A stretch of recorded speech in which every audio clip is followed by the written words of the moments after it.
Muy buenas tardes, bienvenidos a una nueva emisión de nuestro ciclo Prevención TV, octava temporada en el aire, y bueno, esperamos cerrar hoy con todas las charlas que hemos tenido de laboratorio, que esperábamos inicialmente con el chequeo, que esperábamos inicialmente que no fueran más de 2 charlas con mucha suerte, y han sido como 6. Sí, hay una barbaridad.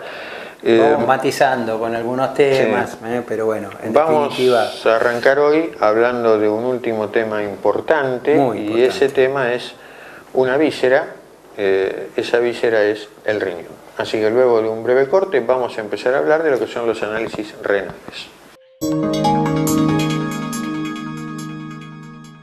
Así como que en el programa anterior hablamos del hígado, de su funcionalidad que es fundamental para nuestra vida, para poder vivir, el otro gran órgano que nosotros tenemos es los riñones, ¿no? Los riñones son fundamentales por varios motivos. Por ahí pasa toda el agua del organismo, por ahí pasa gran parte de la eliminación de la mayoría de los medicamentos, tienen una excreción renal. Entonces cualquier cosa que afecte la funcionalidad renal, llámese enfermedades que vamos a charlar cuáles son puntualmente, y son enfermedades que están creciendo en su prevalencia, pueden deteriorar la funcionalidad renal. Cualquiera de esas cosas son importantes porque nos cambian, digamos, la evolución de los pacientes. ¿Qué solicitamos cuando nosotros pedimos un análisis de la funcionalidad renal, Fer? Bueno, el análisis de la funcionalidad renal, hay cosas que tienen que ver con el riñón, y si uno tiene una enfermedad renal avanzada, hay cosas que a primera vista no tienen que ver con el riñón. ¿Por qué digo esto? Porque el riñón, como bien dijo Javier, cumple la función de alguna manera de filtrar el líquido del cuerpo, separar lo que es basura, por definirlo de alguna manera, y excretarlo. Pero también el riñón produce algunas sustancias que necesitamos, aunque les parezca mentira. Por ejemplo, produce algo que se llama eritropoyetina. ¿Para qué sirve eso? Para que no estemos anémicos, para que nuestros glóbulos rojos sean la cantidad y la calidad que deben ser. Entonces, cuando una insuficiencia renal avanza en el tiempo, uno descubre que el paciente, cuando la insuficiencia renal es importante, se pone anémico, y un estudio que en principio no tiene que ver con una rutina del riñón, como es el hemograma, pasa a ser un estudio trascendente. Ahora bien, uno es un cuarentón, por lo demás sano, uno no va a ir a mirar un hemograma para ver si el paciente está anémico por una falla renal. Uno pide 3 o 4 estudios renales para valorar cómo está funcionando ese riñón. Voy a dar una definición mala y rápida. Esa definición mala y rápida son que los test que uno pide en principio en sangre, como son la uremia y la creatininemia, son de alguna manera productos de desecho, no voy a decir basura, pero más o menos así, que tienen un tope permitido dentro de los análisis de sangre, más allá del cual hay que pensar que el riñón está funcionando mal. Está funcionando mal a veces no porque el riñón funcione mal, sino porque no tiene el aporte de líquido necesario para poder sacar esas sustancias del cuerpo. La uremia normalmente para cualquier laboratorio... Perdóname. Otro motivo, al margen del que dijo Fernando, puede ser que también tengamos alguna obstrucción a la salida de ambos riñones, llámese cólicos renales, piedras, arenillas, pero en este caso ya son piedras, que no permiten la libre excreción de la orina, y por lo tanto eso se va produciendo una rémora hacia atrás, y me va provocando un mal funcionamiento del riñón que puede llegar a terminar con ese riñón si no nos damos cuenta a tiempo. Si no le prestamos atención al laboratorio que nos está indicando de que estos cosos de basura como son la urea, la creatinina, están elevados y no hay una causa clara, el paciente no es hipertenso, no es diabético de larga data, no hay motivos para que eso ocurra. Es bueno siempre, cada tanto, hacerse alguna ecografía renal o una ecografía abdominal para ver globalmente todo, chequear, por ejemplo, lo de hígado graso que lo vimos en el programa anterior, y, ¿por qué no?, ver los tamaños de los riñones y si hay alguna piedra o alguna obstrucción que me haya dejado un riñón más chico o un riñón muy grande por una uronefrosis, que es cuando la vía excretora está tapada, también me puede provocar un mal funcionamiento del riñón y en este caso puede ser unilateral o bilateral, pero lo más frecuente es que sea unilateral, y si nosotros no hacemos diagnóstico a tiempo podemos hasta perder ese riñón, la funcionalidad de ese riñón. Retomando el tema, cuando uno habla de uremia y creatininemia, esto tiene una serie de valores. El valor de la uremia normalmente, según el laboratorio, llega a un 40, 42, 45, no le doy las unidades porque no tiene mucha importancia, pero va a cambiar de acuerdo al laboratorio que estemos evaluando, pero es un valor, digamos, estándar. ¿Qué pasa cuando nos pasamos de ese valor estándar? Tengo un 50, tengo un 60, tengo que ir a mirar el otro valor, que es el de la creatinina. Urea alta con creatinina normal, si asumimos que todo pasa exclusivamente por el riñón y que no hay otra patología que pueda complicar esto, estamos hablando siempre de alguien sano que no está viviendo nada agudo, tenemos que pensar que ese paciente se nos deshidrató. Es decir, usted está viendo mucha urea con poca creatinina, señor, no está tomando la cantidad de líquido que tiene que tomar, y como dice Javier, la orina no tiene que ser amarilla. Si la orina tiene color, entonces ya no está teniendo el volumen que debe tener. La orina debiera ser blanca, debiera ser transparente. Para saber salvo que la primera de la mañana, que por la concentración de la noche es un poco amarilla, el resto del día tendríamos que orinar color agua como la que estamos ingiriendo. Si está amarilla o cargada es porque nos está faltando aporte de líquido. Y ustedes automáticamente, nosotros cuando vemos la urea con estas condiciones que dijo Fernando, le decimos al paciente, usted no está tomando el líquido adecuado, nos confirma el paciente que no, y cuando empieza a tomar líquido automáticamente esa urea baja y el paciente se siente infinitamente mejor. Tengan en cuenta que es tan importante este tema de la hidratación que hoy día, por ejemplo, se habla de que algunos trastornos cognitivos que puede tener el paciente, llámese pérdida de la memoria, pérdida de la conversación, desconcentraciones y demás, han hecho un estudio y han visto que en un altísimo porcentaje eso se debe a la falta de aporte de líquido. ¿Qué edad? 60 años, 55 años, 56 años, gente que no tendría por qué tener ningún tipo de deterioro cognitivo. El tema de la hidratación es un tema trascendente. Y para recordárselo a los pacientes le decimos que el agua es un medicamento más. Entonces, sobre todo en esta época de verano, la que uno pierde por la transpiración, pierde mucho líquido, hay que reponer y controlar el color de la orina. Si está clara, está bien. Si está oscura, tenemos que tomar más líquido. Nos están haciendo señas. Vamos a un breve corte. Vamos a un corte y vamos al baño. Vamos al baño. Es una buena idea.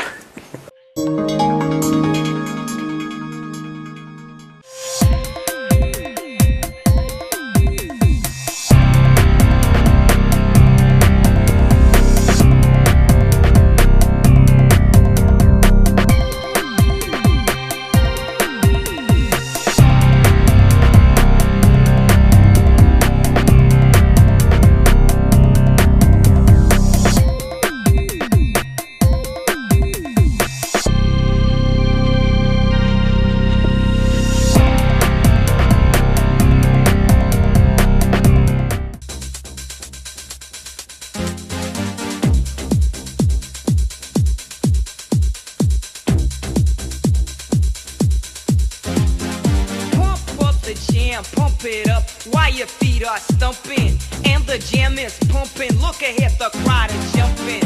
Pump it up a little more, get the party going on the dance floor. See, cause that's where the party's at, and you find out if you do that. A place to stay. Get your booty on the floor tonight, make my day. A place to stay. Somos FEMEVA Salud. Te ofrecemos la mayor y más amplia cobertura. Visita nuestra nueva y moderna sede, donde podrás conocer planes a tu medida, utilizando tus aportes o afiliándote de forma directa. Llámanos al 0800-333-3032. Bransen 309 en Quilmes. Superintendencia de Seguros de Salud. RNMP 414124.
tras la recomendación de que tomen líquido, volvemos a hacerla, es muy importante, es fundamental. El riñón trabaja en función de la oferta. Cuanto más oferta le doy, mucho mejor el funcionamiento del riñón, y aparte evitamos una patología que la mencionamos, que son las arenillas o las piedras. Si nosotros tomamos una buena cantidad de líquido, en general, al no estar deshidratado, el paciente concentra la orina y hay más posibilidades de que haya arenilla o piedras, o por ejemplo, si tenemos un ácido úrico elevado en sangre, que también es un parámetro de que nosotros lo evaluamos desde el punto de vista renal, puede generar una obstrucción que puede costarnos la vida del riñón. Así que el agua beneficia enormemente. Si usted tiene hipertensión arterial, también le va a ayudar. Ese movimiento de agua, esa hidratación ayuda a los descensos tensionales también. Vamos al segundo valor del que hablábamos, la creatinina. La creatinina tiene un valor que se va a ir modificando con la edad. En general uno acepta como tope 1.2, 1.3.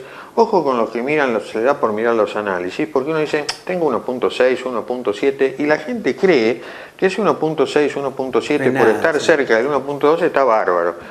Y cada decimal que vamos aumentando, 1.6, 1.7, 1.8, esto va significando que el riñón está cada vez peor. Pero peor no en el sentido de decir apenitas peor, no, mucho peor.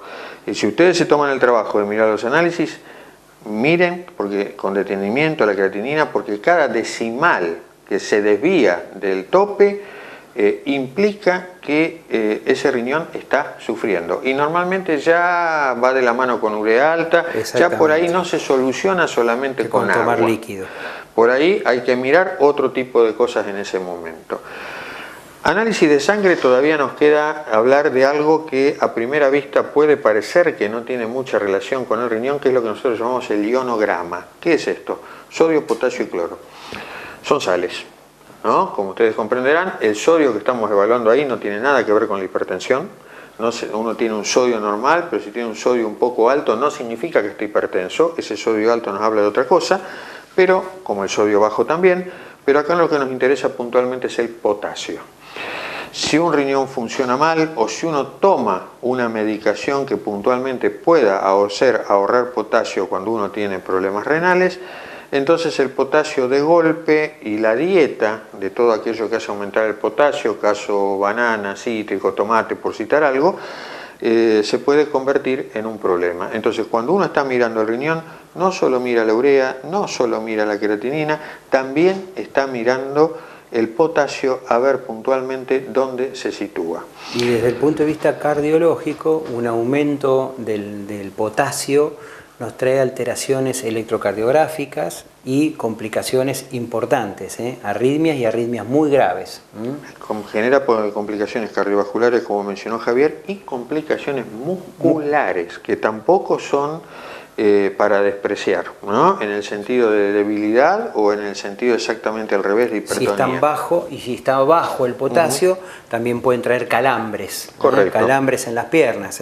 El déficit de potasio, en este caso, no sería atribuible a una falla renal, sino por ahí a un exceso de diuréticos, etcétera, que me están sin reponer adecuadamente el potasio, está un potasio muy bajo y el paciente nos refiere calambres importantes, que cuando llega la noche se acuesta en la cama, quiere estirar la pierna y se pone como un garrote toda la pierna, y bueno, eso es señal de que por ahí estamos con el potasio bajo y hay que corregirlo. Ahora, a mí me llega el análisis, tengo una creatinina que a mí como médico me hace dudar, tengo una uremia que a mí como médico me hace dudar. Entonces los análisis del riñón se trasladan de la sangre a donde tienen que ir, la orina. Bueno, si el riñón sirve para orinar, vamos a juntar orina y vamos a ver en esa orina qué tal funciona el riñón. La orina puede ser de dos formas, o lo que nosotros llamamos una orina completa, que es un chorrito de orina que usted lleva en su momento bajo las condiciones estándar al laboratorio. La primera de la mañana. La primera de la mañana. O si uno quiere algo más exacto, pues eso da una serie de información.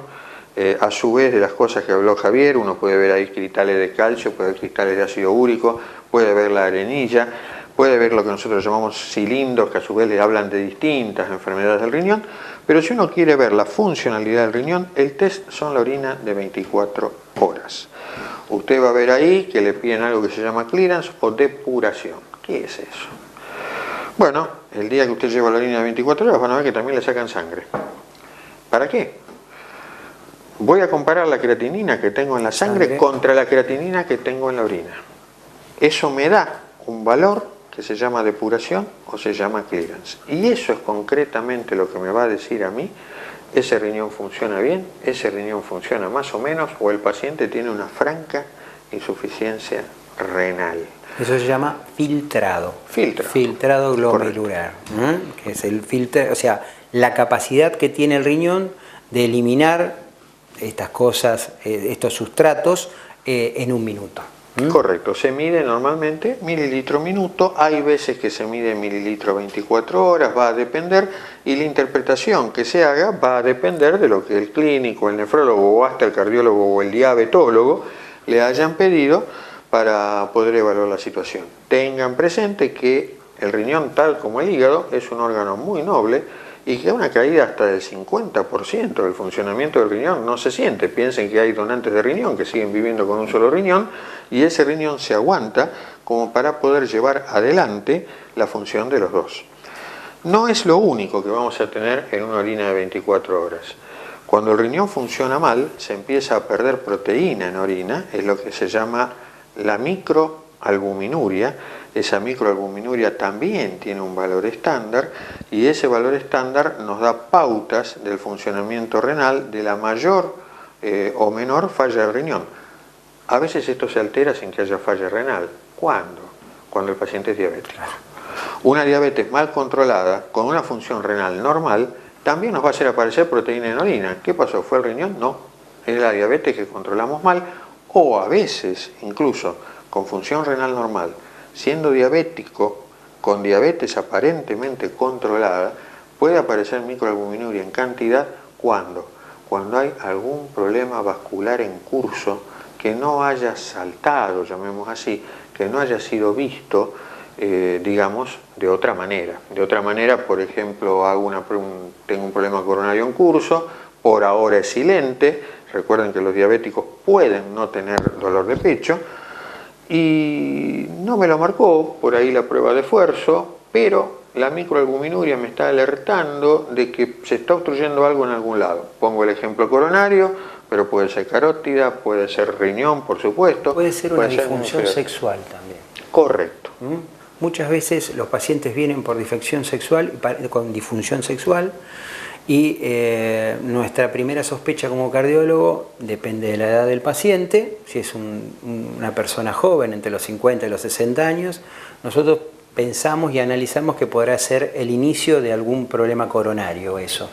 Normalmente lo que dice Javier es esto: paciente que aparenta ser sano, pero ya tiene algún factor de riesgo, hablemos de hipertensión, hablemos de colesterol, que llega al consultorio por ahí por una disfunción sexual, porque lo manda el urólogo a ver si puede hacer determinado tipo de terapia. Una pastilla. Claro, pero uno tiene que pensar en esto como un factor de riesgo más. ¿Por qué? Porque en definitiva la sexualidad del varón es un mecanismo vascular que se puede ver afectado por las mismas razones por las que se obstruye una carótida o una coronaria. Entonces, una disfunción sexual en alguien joven nos tiene que hacer pensar que tal vez nuestro paciente tenga trastornos vasculares en otros territorios que puedan generar problemas a futuro. Nos faltaría hablar del ácido úrico, que también se dosa dentro de los exámenes renales. Uno pide el ácido úrico, cuando el ácido úrico está elevado nos puede provocar los famosos ataques de gota. Tengan presente que el valor es distinto cuando uno habla de ácido úrico para un varón y para una mujer. Para el varón el máximo es 7 miligramos y para la mujer es 6. Todo lo que está por encima de eso nos puede predisponer a gota o a la formación de cálculos en el riñón de ácido úrico. Por lo tanto, si estamos por encima de esos valores, no solo hay que retirar las carnes rojas, retirar los fiambres o bajarlos, o cambiar el alcohol, o cambiar por carnes blancas, por pescado y menos fiambres, sino que muchas veces necesitan de alguna medicación para hacerlo descender, para evitar que el paciente haga un ataque de gota o, fundamentalmente, que a nivel de lo que estábamos hablando del riñón, muchas piedras o litos o cálculos son de origen por ácido úrico elevado. Tengan presente esa sombra, la de los cálculos renales, porque mucha gente no tiene dolor, tiene ácido úrico en 8 o 9, no tiene ataques de gota, y por ahí no se trata. Y esto es una patología crónica que como tal es de aquí a la eternidad. Tengan presente ese detalle porque si existen cálculos, seguramente en el riñón ataques de gota no van a tener, pero los cálculos renales, los cólicos renales, van a ser inolvidables también. Bueno, nos están haciendo señas. Se terminó el programa. Así que bueno, tras un breve corte cerramos el programa. Bueno, hemos llegado al final del programa y creo que del laboratorio. Sí, por suerte hemos terminado. ¿No? No los vamos a torturar más. Con el laboratorio creo que acá finalizamos, por lo menos la parte estándar de lo que es un laboratorio. Bueno, vendrán otros invitados, hablaremos de nuestro mundillo de la cardiología también, que la tenemos un poquito abandonada. Así que bueno, les deseamos una linda semana, gracias por estar ahí, gracias a nuestros sponsors que hacen la posibilidad de que este programa salga al aire, la fidelidad con ustedes, el reconocimiento por la calle que nos estimula enormemente para seguir brindando este programa, que lo hacemos con mucho esfuerzo.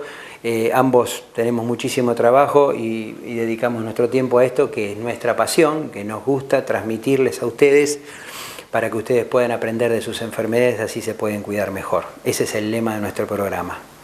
Sembramos conocimiento para cosechar salud. Esa es la idea fundamental de este programa, así que los esperamos dentro de 7 días en una nueva edición de Prevención TV. Hasta entonces. Hasta entonces.